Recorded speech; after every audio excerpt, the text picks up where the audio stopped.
Welcome all to our first official WeWick Winter Camp. The Zoom room is filling up. Fantastic. I'm assuming it's winter by where you are. Occasionally we have some, transplants dialing in from warm locations, but that's all good. But for those of us who are here, or those of us who have roots in Wisconsin, welcome, and share in the chat if you could what you love about Wisconsin winter. And I'm gonna put on my hat because it's cold here. Excellent. And somebody please add on. I hope somebody on the chat would add what I will add of like sleeping on the couch, which is me. I love all these outdoor people. All right, welcome everybody to our winter camp with the Wisconsin Women in Conservation, where we gather, we share, we meet other women passionate about conservation in our Wisconsin landscape, and we get to meet some incredible women who are leading the way when it comes to doing the work in the soil and the work in the education field. So on that note, my name is Lisa Kiprist. I am honored to be part of our WeWick team. We have a partnership with 4 organizations across the state to bring conservation programming specifically for women landowners. And we're really keen about this winter camp. Folks might have come hopefully to our summer camp, which we started 2 years ago, under this camp theme of gathering and learning together, and to take that to the winter, because the winter is different.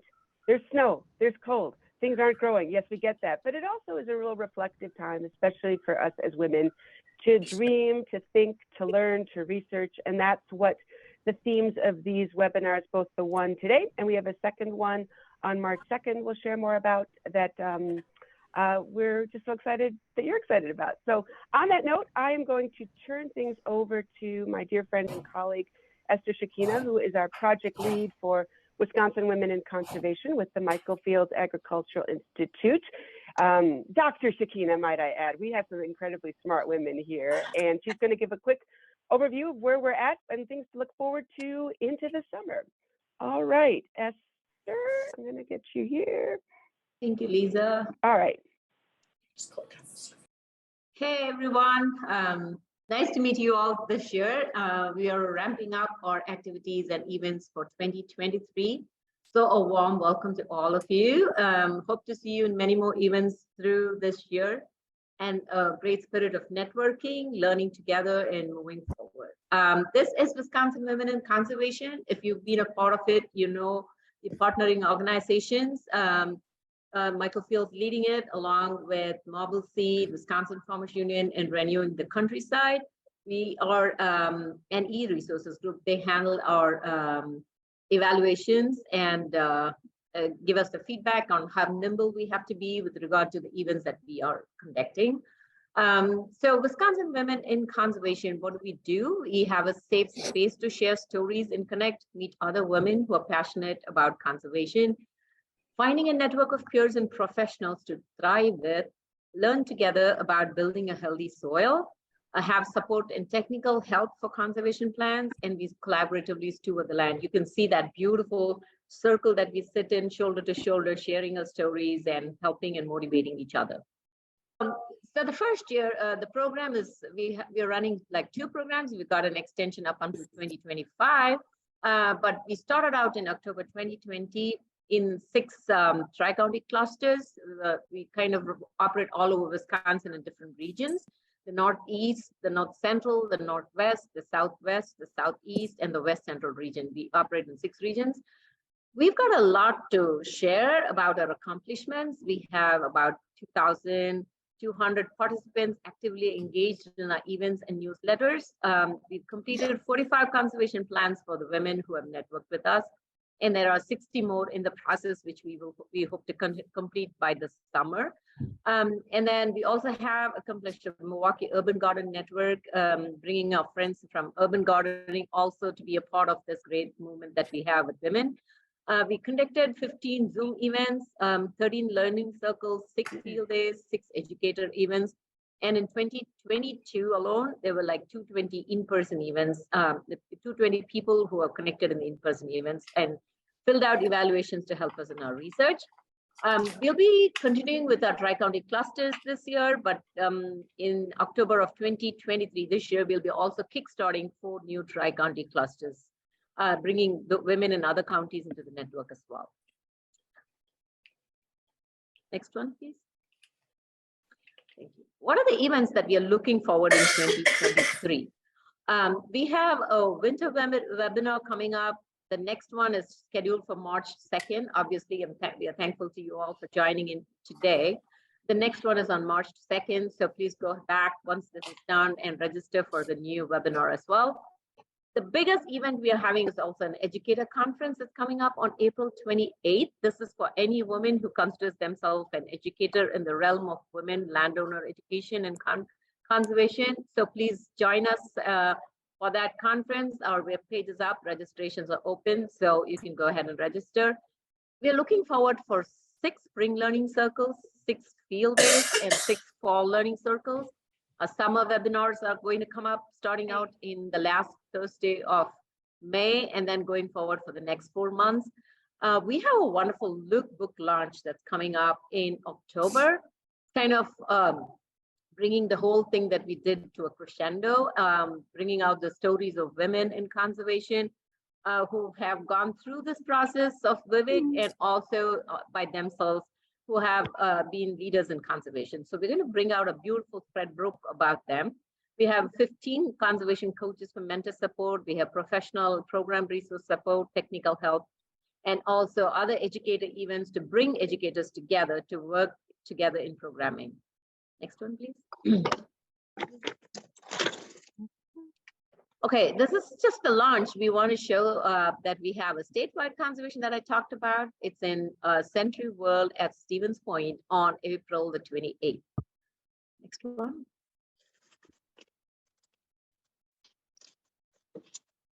I'm just trying to show off the atrium that we are going to be together in.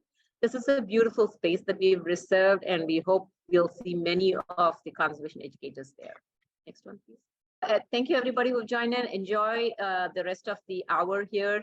I wanted to throw out the list of here that women are having conversations about the questions they have, the guidance they need, the help they are seeking. So please, if you haven't joined us yet, please join the listserv at info@vivek.org. To you, Lisa. Thank you. All right. Thank you, Esther. And thanks to Esther's leadership, one thing with this Wisconsin Women in Conservation program is you got a sense with all that we have got going on. This is really unique to Wisconsin, that there is an NRCS-driven program like this to bring together women throughout the state in support of conservation, in support of how we women learn best, which is to get together, to network, to share in our learning circles, and to have fun while we do it. So on that note, when we were talking about doing a winter camp, the first thing that jumped to my mind was warm beverages. And we're going to be featuring today and at the next one in March, some fantastic women-powered businesses and recipes to make some things yummy in our kitchen. And with that note, I would love to introduce you to Mindy McCord with Siren Shrubs. If Rebecca or Elena could spotlight Mindy here. We got so many people. But thank you very much, Mindy, for joining in. Mindy and her business partner, Lane, is our perfect example of what we want to showcase here at our WeWick Winter Camps with Beverages. This is a fantastic local business that uses local products in making some great drinks, some great beverages. We've got Mindy live from her kitchen in the Stevens Point area and the fabulous local food community there. And I will put into the chat the recipe, which she's going to be showing us, of a hot toddy. All right. Hi, everybody. My name is Mindy McCord. I am the co-founder of Siren Shrub Company, along with my best friend, Lane Casalino, who's not here with me today, but in spirit.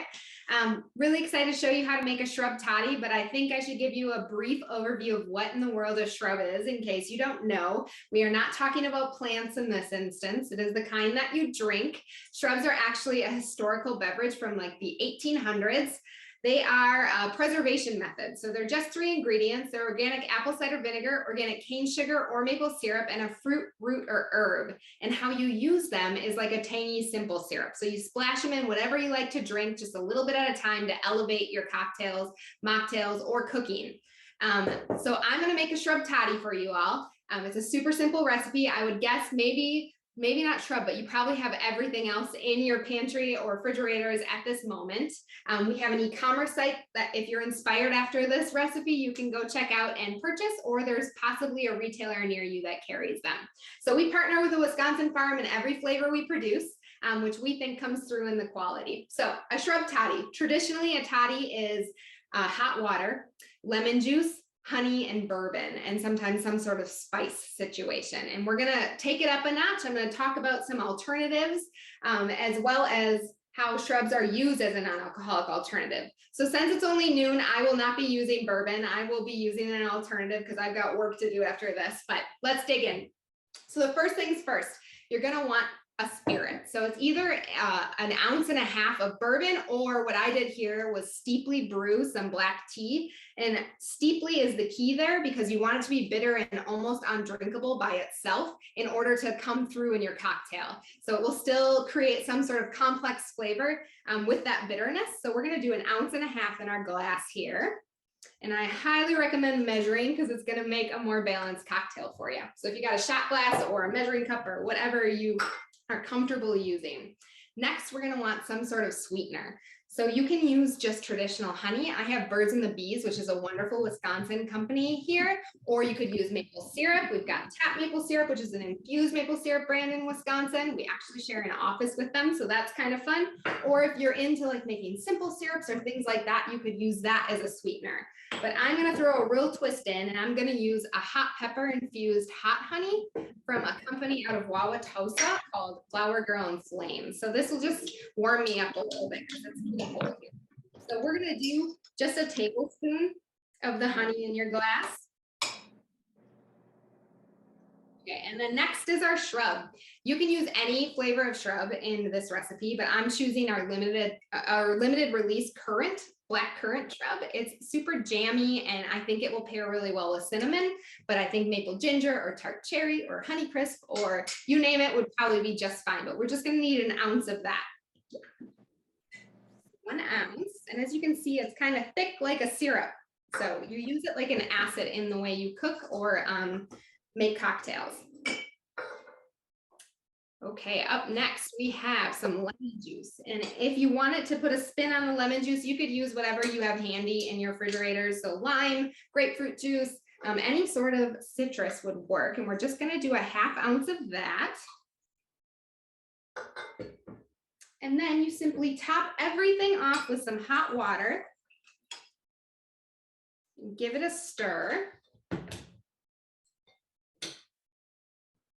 And then you gotta garnish because it just makes it feel fancy. You don't have to, but I like to garnish. So I'm gonna use a wedge of orange and a cinnamon stick. And then there you have it. It's a hot toddy, a shrub toddy. And I hope that you guys are all staying warm and cozy wherever you're at. Terrific. Thank you so much, Mindy. That was great. And ties very well with what we're talking about here of Wisconsin and women and conservation. And with that, I'd like to turn things over to our first woman landowner who is going to do our share here today of Claire Hintz. Thank you very much, Claire. And I have had the great honor of knowing Claire in multiple settings over multiple years. She is from Elsewhere Farm, way up north in the South Shore of Lake Superior. She runs solo woman farmer, runs a solo powered permaculture operation. She has multiple hats, including, I must say, her PhD in sustainable education with a focus on women in regenerative ag. So with that, Claire, thank you very much. And I am going to move on to your slides here. All right. Thank you, Lisa, and thank you, Mindy. I'm really inspired by your shrubs because we have just been talking about shrubs as another product from our really diverse landscape up here. So lots of inspiration. I'm hoping that we have a mix of ladies on the call who are coming from a variety of backgrounds, maybe deep into the conservation world already, or maybe just starting out. But I have been working on my farm for 20 years plus up here in northern Wisconsin. And so the two tips that I wanted to bring to you today after that 2 decades worth of experience that really jump-started my conservation work on my farm are to think about starting with two key leverage points in the system. So one is, what are the structural elements that would occur in your landscape? And it might be different if you're in southern Wisconsin, but up here in the north, we are looking at hardwood trees. I have fruit trees, apples, pears, tart cherries. I'm in growing zone 4. And the minute I put those trees into my landscape, the bird species increased. And I wish I had taken a bird count at the beginning of my work 20 years ago, but I didn't. Since then, I've been working with researchers who are looking at the bird species diversity on my farm. And what they're finding is that the bird species that I have here are far more numerous than what you would find in the hayfield next door to me or in the forest next door to me. And so my edge landscape, basically, my ecologically edge landscape is bringing in that diversity, and they're bringing in seeds that I don't have to plant or buy or maintain, and diversifying further the landscape that I have here. And so that was a real game changer, just tapping the strengths of the things the birds are already doing. And another way to kind of leverage your conservation development on your land is to instead of trying to do the whole landscape, start with little pockets. So I'll show you in a second the way that I expanded out from my homestead and over 2 decades of time change what was happening here. But think about combinations of trees and shrubs and plants that can live in little islands in your landscape, whether that's an urban landscape or someplace like where I live, which was a hayfield for about 80 or 90 years, and I'm diversifying it now.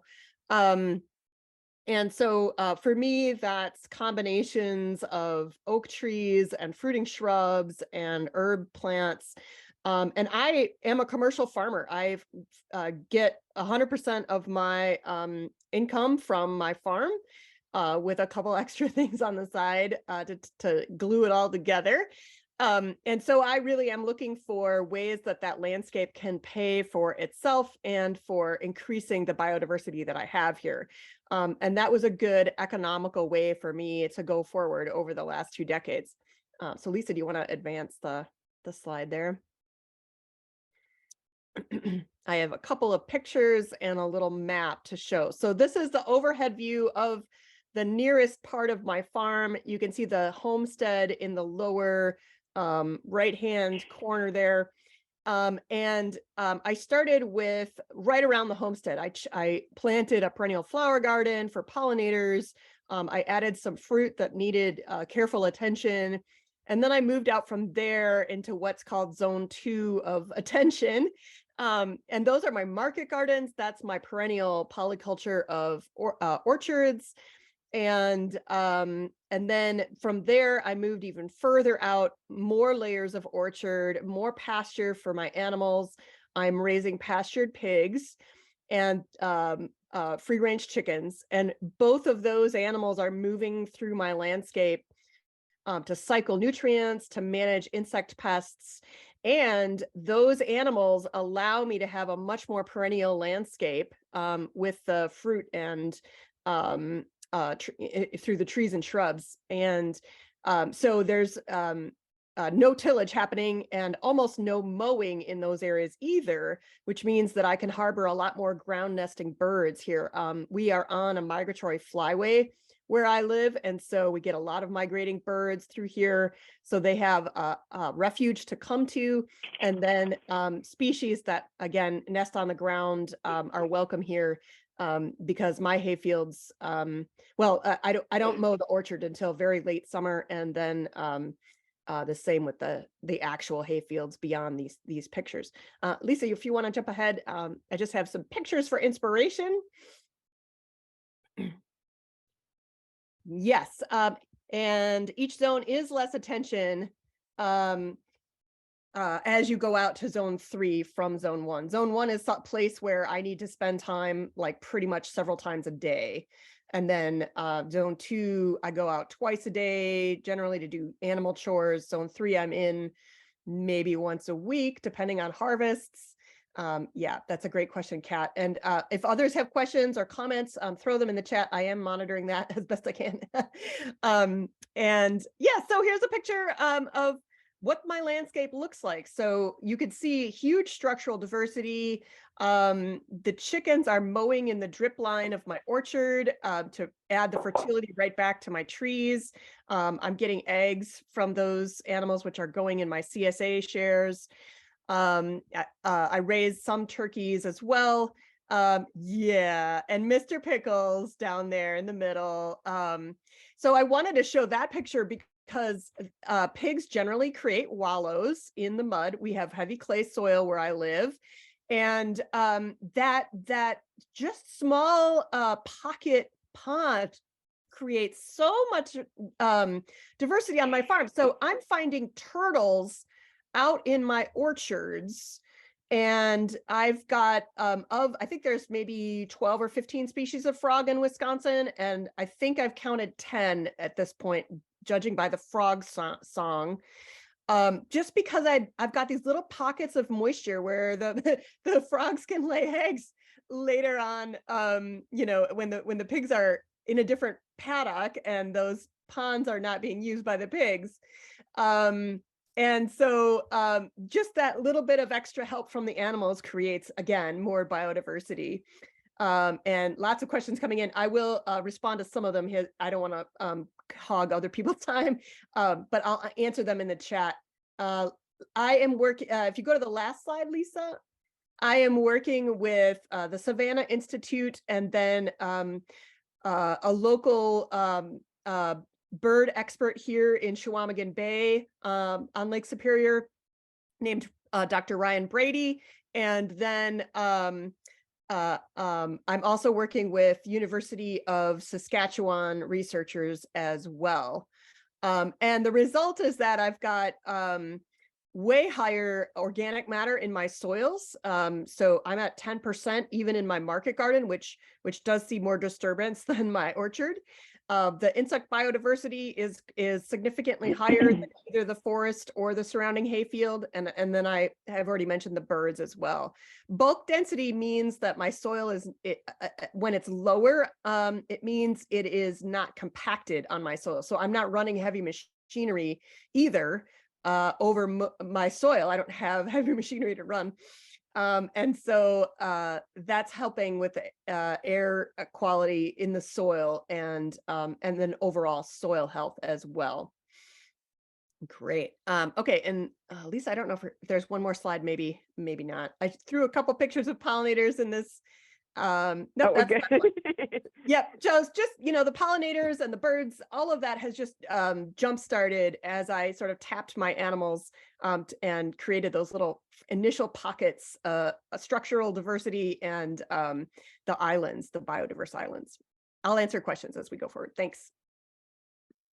Fantastic. Thank you so much, Claire. And this is, again, kicking off our sessions today of those insider tips of people like Claire, and we'll meet Alicia right now, on how can we simplify, use the winter months for planning and for researching and dreaming on our land. So thank you, Claire. We'll be sticking those, feel free to take screenshots too of folks that will be sticking tips in the chat and rolling from there. But I am excited here to introduce my local farming friend, Alicia Gassaway with Gassaway Gardens. She is, hold on, let me grab me. Alicia Gassaway runs Gassaway Gardens here by me in Greene County in Monticello. She's fairly new to Wisconsin, having done a lot of work in the Twin City areas in urban gardening, and has done a lot of work in herbals and permaculture like Claire, et cetera. And she has gone through with WEWIC that we know others here have and hope others do in the future of doing a land conservation plan, in this case with Tanya Gratz, our land and water conservation expert here in Greene County, who I also see in the Zoom room. Another interesting fact on Alicia is she is part of a new program that we are partnering with the Women Food and Ag Network of conservation ambassadors. So women who are going out and speaking and sharing their story of passion for the land and stewardship and all those things in between. So thank you so much, Alicia. Thank you for joining us and jumping in on the land planning process and for sharing your story, because you are, like I was saying, fairly new to your land, not 20 years like Claire is yet, but you will be. And thanks for sharing. So I'm going to pop on your tip and your slides here. And, Yeah. and just a side note is thanks everybody for all the good activity in the chat. Please keep asking questions. We'll all keep an eye on it. We'll have time to chat and talk questions too at the end. Thank you. Yeah, so we've only been on our land since the end of 2019. My husband and I both grew up in the Twin Cities, have zero agricultural background, but I started with kind of like Lisa mentioned, urban gardening, community gardens in St. Paul, had a lot of help there. I was taking classes and stuff at the North Branch Amador Hill Farm in Minnesota. Had really good mentors up in Luck, Wisconsin at Anathoth, Mike Miles and Barb Cass. Learned a lot from them. I think we have 5 acres here. We live just outside of New Glarus. We have a great part of our land. So our land is very rectangular, and we have something called, well, my 3-year-old calls it the snack walk. So it starts at the top of our road on the north end. We have an asparagus patch. We have 10 elderberry, like bush trees with black caps, motherwort, crab apples, raspberries, all along the side.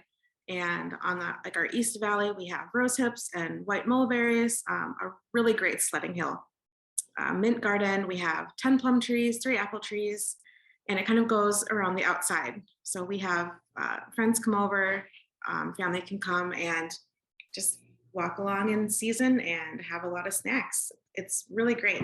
So what we're trying to do is get birds back and get some of the invasives out. So the land plan that we did, the land walk that I did with Tanya was amazing, super simple. I highly recommend it. She came, walked almost every square inch with us. And afterwards, she sent me a plan that's super easy to follow. It tells you exactly what she observed. She took pictures. She spent a lot of time answering questions about like native plants that I saw that I couldn't identify.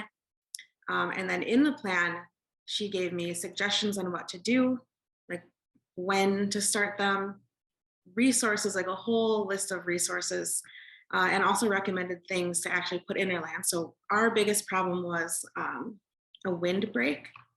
We are in a weird channel, excuse me, a weird channel that has wind all the time, every single day, no matter what else is happening in the world. And so we need a break for our garden, for our prairie grasses, or animals. So we're going to be planting jack pine and sugar maple to help break that up, just because it's pretty awful. I mean, it does keep the mosquitoes away in the summer, but it's hard to get the taller plants to stay up. And she also told us like what invasive things that we had, like prickly ash and buckthorn, and things that I didn't have to research myself. So she gave us a great start. I think it's something that, since it's available, everyone should take advantage of, especially since, if you're a beginning farmer and don't really have an idea of what you're doing, somebody like that who can come in and really help you was just amazing.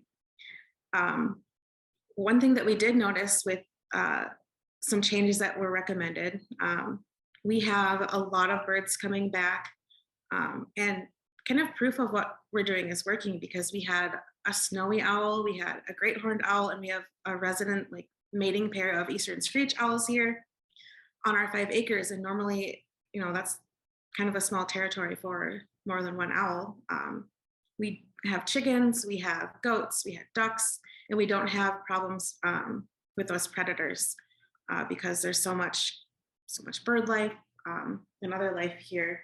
I apologize for my cat. And we just love all the songbirds and everything coming back, and butterflies. We have milkweed coming back on our prairie. We use intentional, like intensive grazing. We have just 3 milk goats, Dot, Dash, and Stormy. They're great. I love them. But so we keep them in small pastures. They clear everything. And then once everything is eaten down, we rotate to the next area.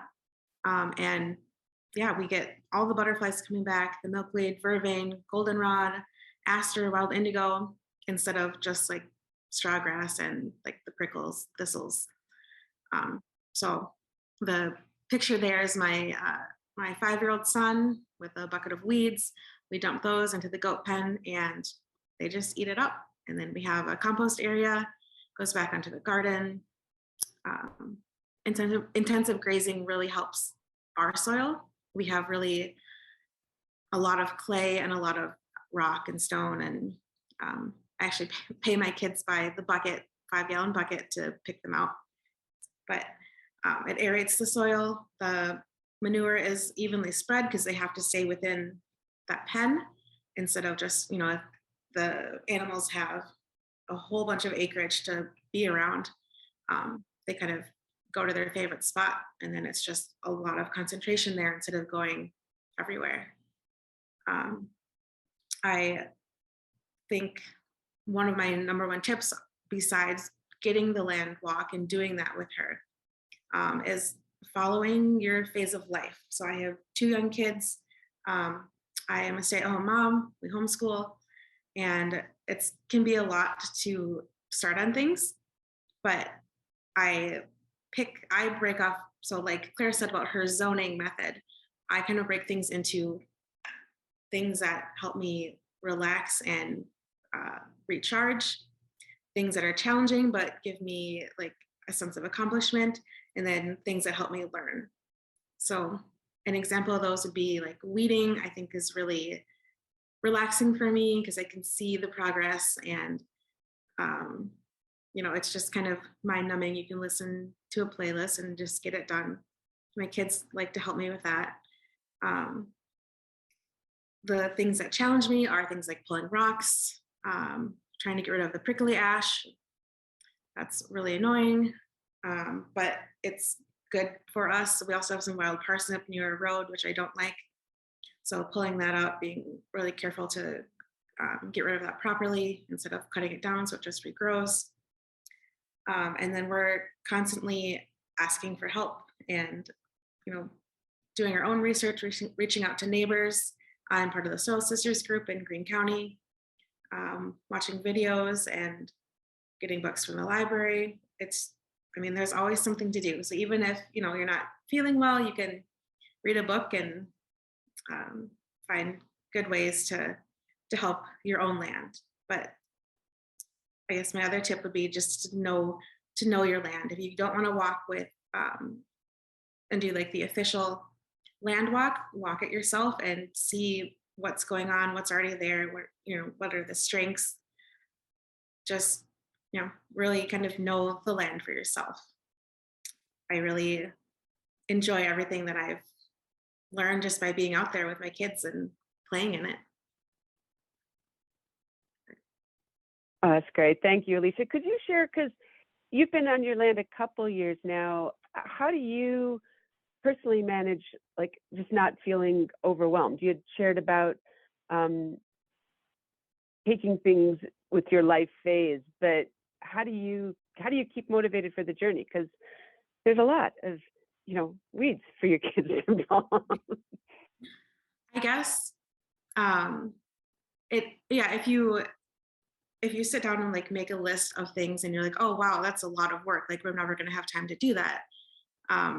If I break it down into those things that I like doing, things that need to be done and things that could be done, like with friends or something. I have a great group of women that we can kind of help each other. And I really appreciate that in friends.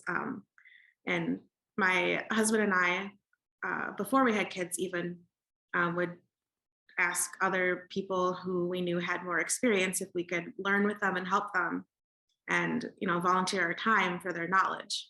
I think that was one of the best things that we did to get an advantage of, especially not having an agricultural background. So not being overwhelmed was just splitting those things into those categories and doing a little bit of each. So you still get things that you like to do, like the weeding or looking at birds and planting the right flowers. For me is always really fun, but also just seeing my kids and their friends enjoy being on our land and all the things that we have to offer.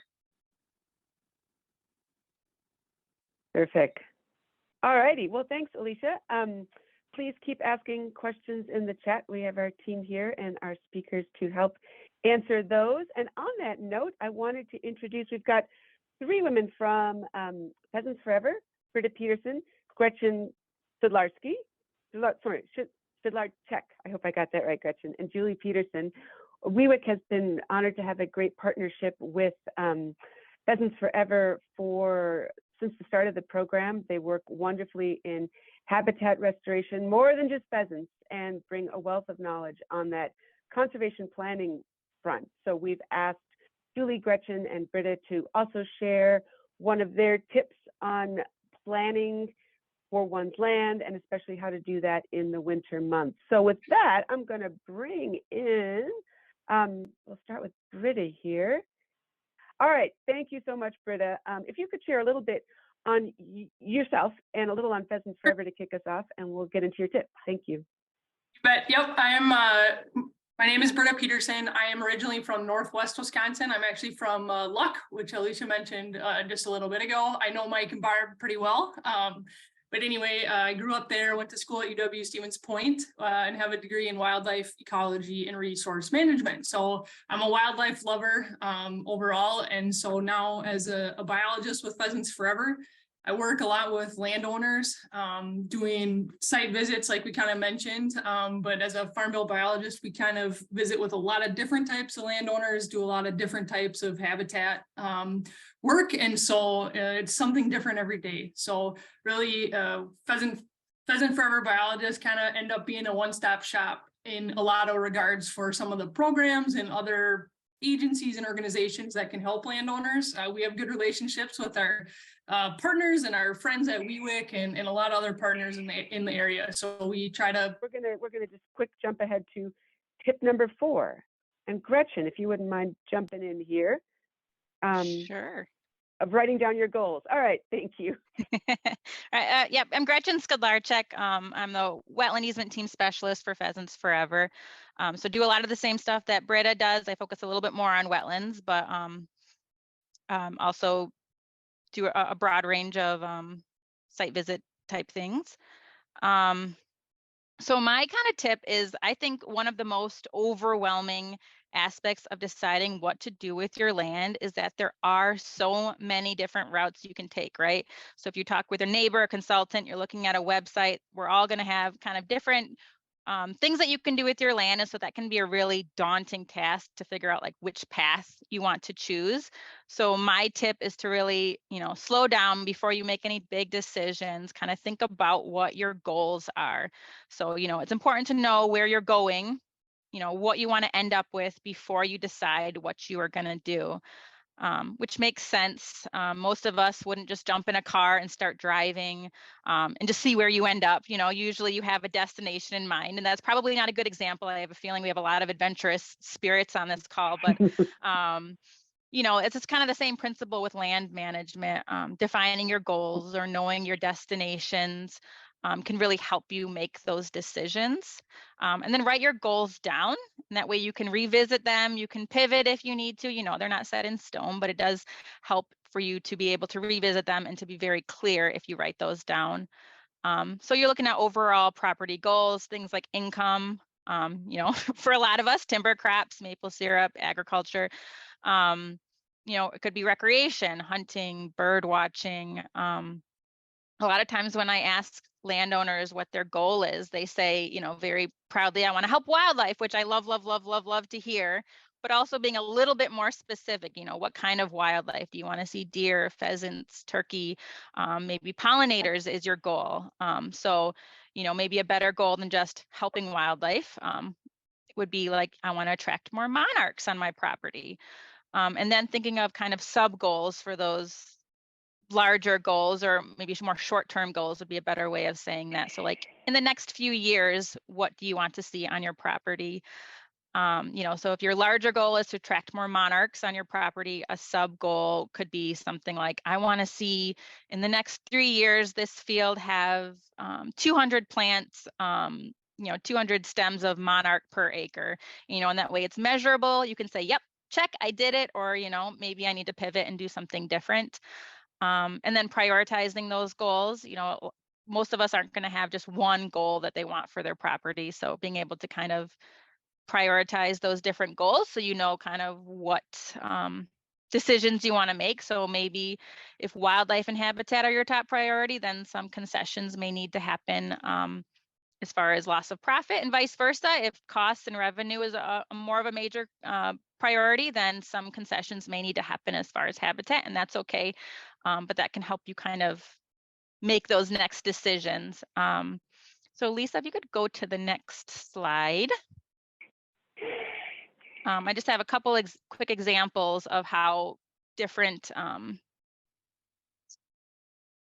different goals can overlap. So like the first one, their goal would be maybe they want to help pheasants, but they also want to have an income on their farm. So they looked at their yield data, they realized their tree edges had maybe a lower yield, maybe due to shading or some other factor. And so they were able to do a field edge and still and have, you know, maybe more of a wildlife corridor, and they could check off those goals of profitability and wildlife. And then the second picture was of a red clover field of a cover crop, and they wanted to fix nitrogen in their field, but then they were also at the end of the year in the spring, they noticed all of these turkey broods that were popping up. So kind of an example of two goals that they were able to check off in one. So that was kind of my goals or my tip. And I think Julie, our PF biologist from the Northeast, was gonna kick us off with another tip. Thank you, Gretchen. All right, I'm gonna get the slides back on here. And Julie. Yeah. Hello. Hello. So I'm Julie. I'm the Pheasants Forever Northeast Wisconsin Farm Bill biologist, wetland focused person now.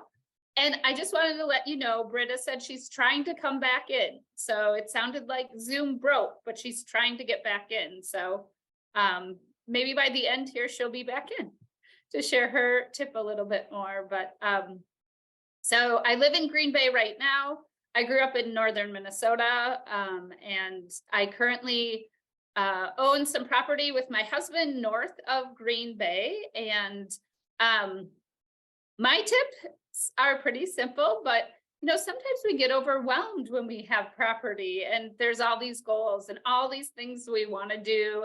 And sometimes we do things that we've never done before, or want to do something we haven't seen before and are wondering how it'll work on our property. So my first tip is start small.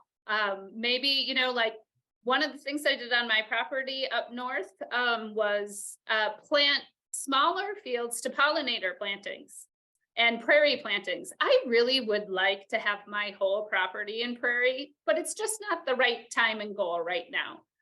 But in the meantime, you know, I planted some of these smaller fields and patches to pollinators and prairie plantings because I really like them. So if you're thinking, I want to do more native grass on my property or a pollinator patch that has a lot of flowers that bloom from April to October, maybe you just want to start with a small little garden patch.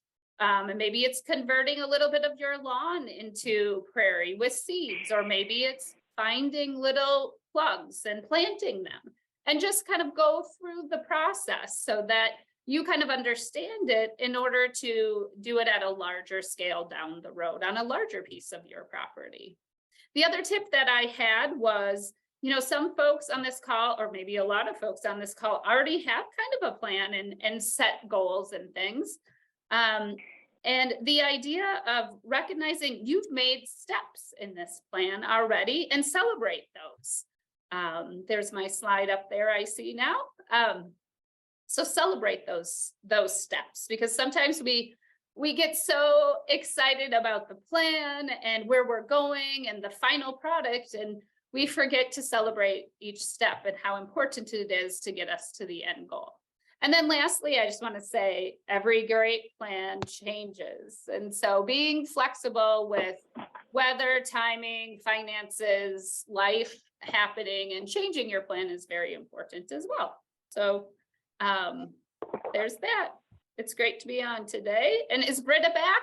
Yep, and I might just leave my video off so we hopefully don't lose everyone. But my tip was really just wanting to make sure that as you either purchase property or own property, it's really important, and Alicia mentioned this too, is to figure out what you have on the property, because who knows, if you don't really look, or you don't take that time to kind of inventory, you might have something really cool, but you just don't know that. And so being able to kind of scope out the property and see what you have can make a really good start in developing a plan like Gretchen talked about, and also then carrying it through on if it needs to be a small start like Julie talked about, or if you can kind of jump in and go whole hog with whatever you'd like to do.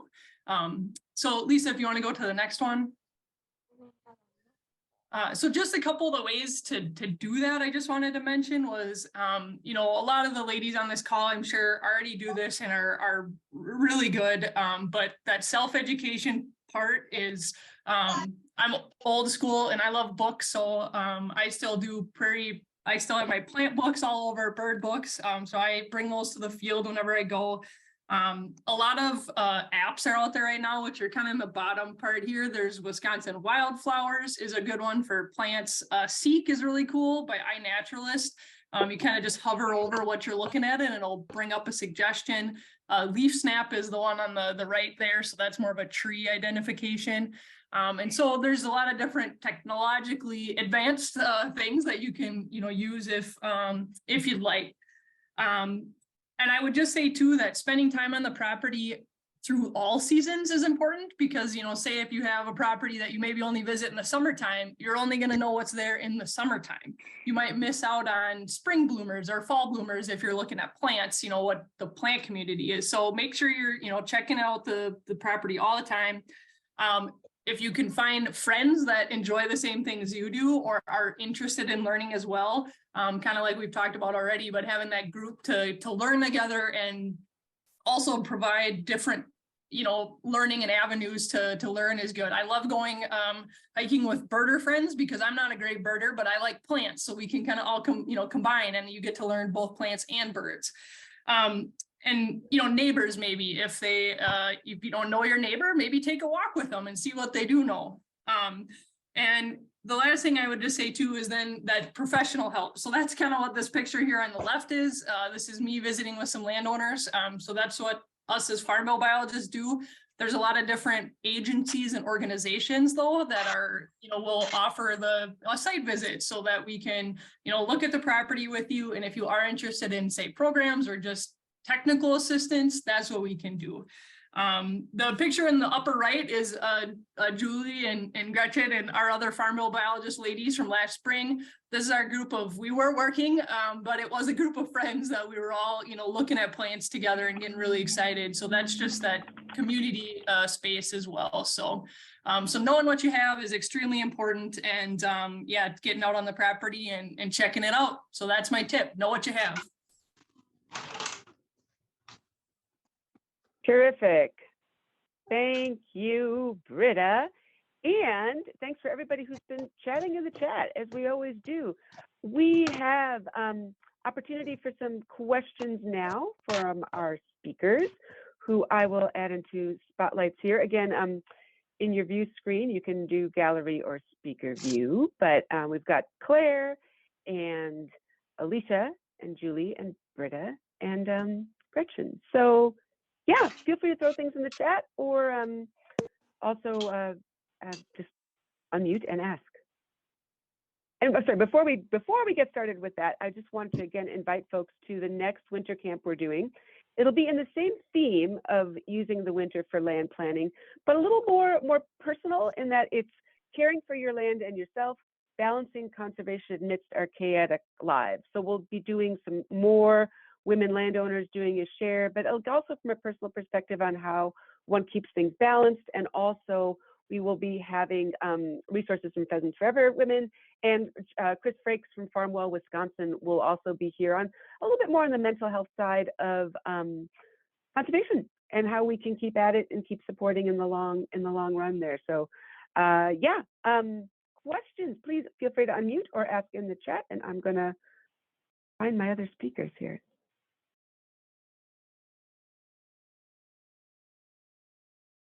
Or Claire, I mean, maybe you could kick us off. I've got always questions for you. You've been on your property now 20 plus years.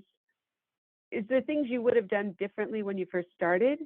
Because you pretty much brought that place back into restoration, right?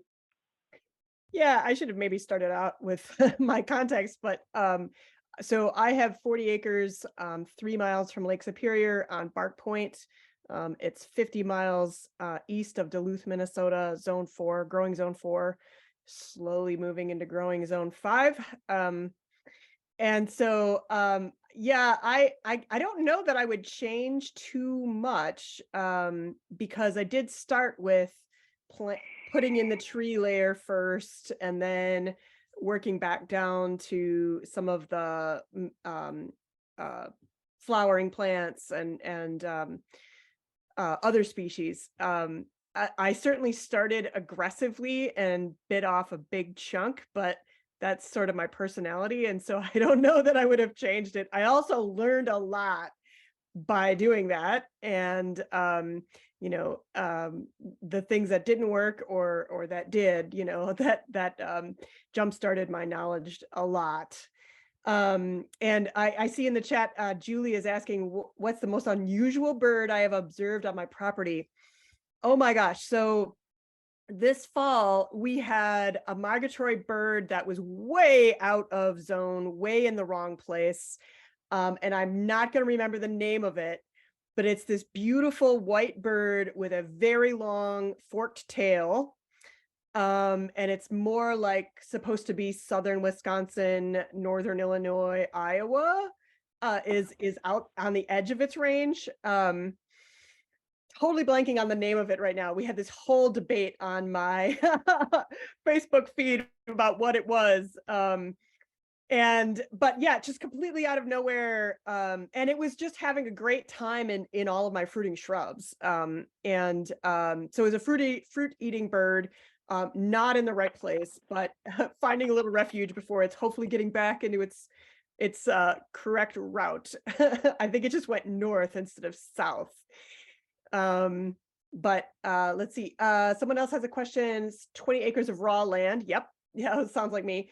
Converting 1 to 2 acres to organic production. What would you prioritize in your plan? Windbreaks, infrastructure, pollinator habitat, cover cropping, yeah, etc. I planted so I have a 1/4 acre market garden and 3 acres of what I call food forest. So it's diverse polyculture of fruiting trees and shrubs that I am selling the products from. And then now herbs that I'm using for soaps and medicinals and all kinds of other things. So I'm getting a lot of different products off of my farm, which are going to winter and summer CSAs and a very small number of markets, like direct markets. I would start with the stuff that's going to take the longest to get established. So windbreaks, you know, a barn if you need one,